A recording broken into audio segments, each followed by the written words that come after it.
Hey guys, how's it going? Michael Troy here, and today we're going to go on an X-Force deep dive. X-Force deep dive, X-Force deep dive. Okay, just kidding. So it's not really a deep dive, we're just going to go over the first 3 issues because the 4th issue is a crossover with Todd McFarlane's Spider-Man, and we're going to do that separately. How does that sound? Anyway, so it was the 90s. It was the best of times. It was the worst of times. It was the time of shoulder pads. Okay, so let's see. What year did this come out, guys? I mean, it was like 91. Okay, so the image really did. So Rob Liefeld was like on fire, like on the New Mutants, and he ended the book with issue 100 and morphed them into his new team of X-Force, like one of the best-selling comics of all time, probably still to this day. This rapper, like Rob Liefeld, obviously, if you know anything about him, he's very controversial. Some people hate him, some people love him. I'm sort of, I was such a huge fan of his art when I was young. I collected everything he did, and now I look back at it with new eyes, and I'm going to try to keep it as positive as possible, but I do need to point out some of the negatives. But, so here's the thing. Okay, so there's like crazy anatomy going on, and as long as you're consistent within your own crazy anatomy, that's how you can be a successful comic book artist. So there's a lot of 90s tropes going on here that I just want to point out. The costumes, the art, the poses, I mean, this random background with like the check hatching, and then this sort of like smoke for no reason coming out of the floor. The only reason arguably would be to cover their feet, which Liefeld allegedly hates drawing feet. As you'll see inside, there's lots of feet, so I'm going to try to dispel that myth a little bit. I don't know, this is so clunky. Like this Shatterstar, like he's got Golden Girls shoulder pads to begin with, but then he has an extra one off to the side. Now I don't know if like he wants to lay a violin on the side or what the hell he's doing. But then we also have a fanny pack with a big, I don't know, is it a gun? It could be a dustbuster for all I know. Sorry, but it's not very distinct. And then, Rob gets ragged on for putting nothing but pouches on people. And I have to say he must have been in a hurry because there's a ridiculously low amount of pouches on this cover. There's only 3 here on Shatterstar. 3 visible on Domino. A couple there on Boom Boom. Farrell doesn't have any. Cable is hiding his. Like, there's one. I don't think Warpath has any. Does Sam have any? I don't know. Anyway. So, this is famously swiped from Uncanny X-Men, like number 40, 39, 40. Complete swipe ripoff, like just unapologetically. I mean, I think it happens a lot in comic books, but not so rampantly without credit. But I have to say, it is super cool. And calling out his swipes got me blocked by Rob Liefeld, but I mean, it was bound to happen. You know, he's block happy, so I apologize. I didn't mean to offend him.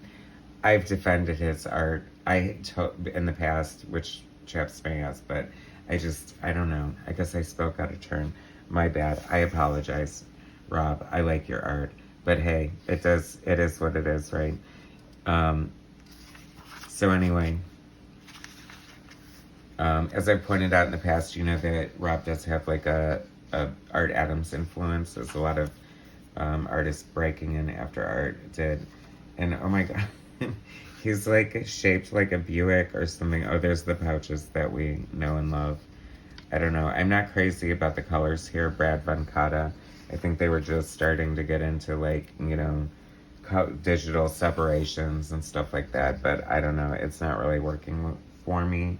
I think a less chaotic sort of palette would be a little easier on the eye because the style's aggressive. One thing I would like to point out is that and I've watched videos of him ink, not in a stalkerly way, but Rob is like a super talented inker. Like he really knows how to use pen and ink and just really get those crisp, like killer ink lines. This is so funny. There's so many 90s tropes going on here. Like this, I feel like this was sort of adopted by manga, right? But manga puts that in their backgrounds. They don't do it in lieu of backgrounds. So leave it to Americans to cheapen it, right? And here we go. See, and this is like, you know, the double page spread for no reason. I mean, there's not a single background in the whole book, but you're gonna dedicate a double page spread to this. I guess his name's Strife. It's so funny because I feel like I have this, like, I don't want to be too negative because I love this. Like, I waited for this every month when it first came out. I mean, I still love it. Like, it's fun. It's nostalgic. This chick has got problems.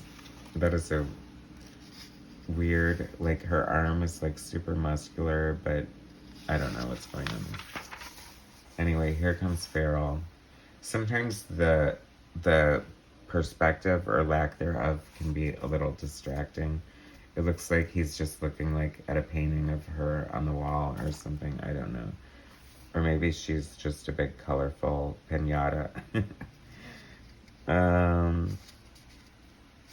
But anyway, I know everyone's singing, you're just bitter, he's rich, da da da, he's a huge success, yada yada yada. I know.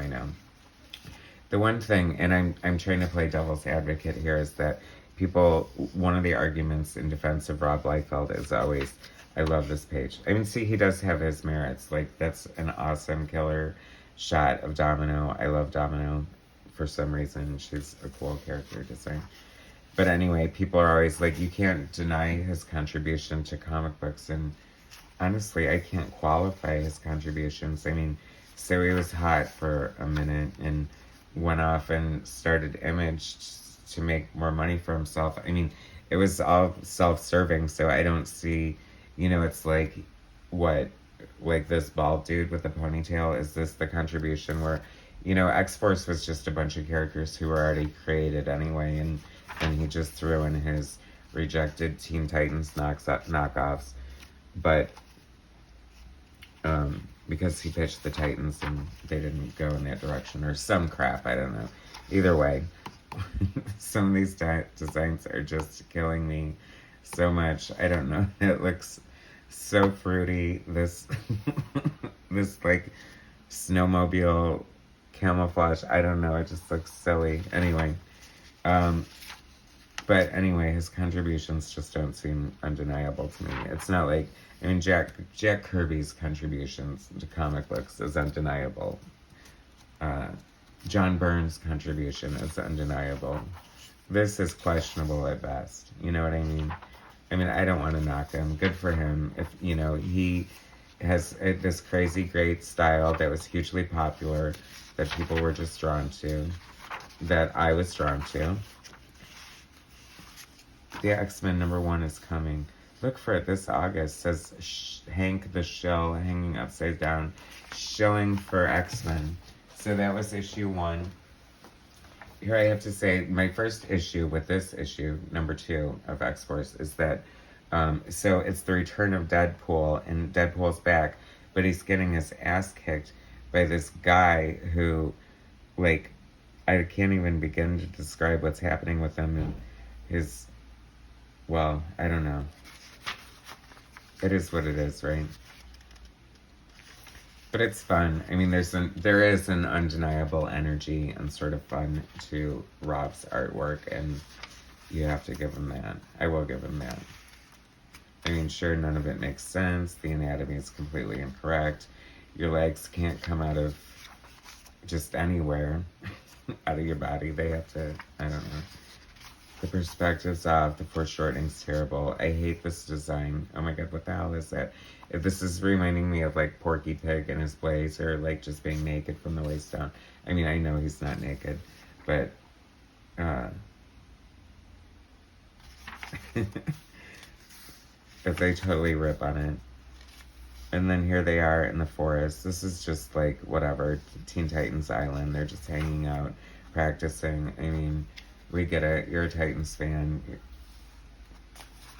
I mean, some of this just looks crazy to me. I mean, just take that out of context and just look at it.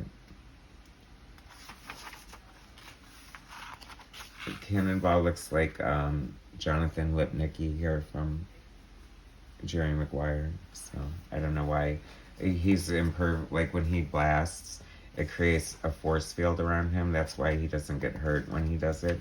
And so he doesn't really need the goggles. And granted, they look super cool, but here we go.